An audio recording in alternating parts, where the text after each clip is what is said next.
घरगुती फर्निचर बनवण्याचा अनुभव सलीम शहा आरिफ शहा यांची शेगावमध्ये खास सेवा। शेगाव अकोटचे रहिवासी सलीम शहा आरिफ शहा सध्या शेगाव येथील केवलराम रामेश्वर पेट्रोल पंपाजवळ विविध प्रकारचे फर्निचर तयार करण्याचे काम करत आहेत। घरगुती वापरासाठी सोफा, पलंग, दिवाण, दरवाजे, चौकट, डायनिंग टेबल, चौरंग, पिढे, ॲल्युमिनियमचे दरवाजे, लहान मुलांसाठी खेळणे, बैलगाडी, बैलबंडी, पाटगाळे इत्यादी वस्तूचे काम ते कुशलतेने पार पाडत आहेत। विशेष म्हणजे ग्राहकांच्या सोयीसाठी घरपोच सेवा तसेच थेट घरी येऊनही काम करण्यात येत आहे। ज्यांना घरी काम करून घ्यायचे असेल त्यांनी त्वरित संपर्क साधावा। Mobile number 9657740571।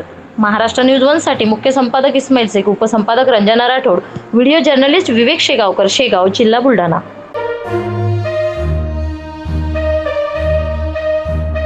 या बातमीचा व्हिडिओ तुम्हाला आवडला असल्यास व्हिडिओला लाईक करा, शेअर करा आणि महाराष्ट्र न्यूज 1 या न्यूज चॅनलला सबस्क्राईब करा। धन्यवाद।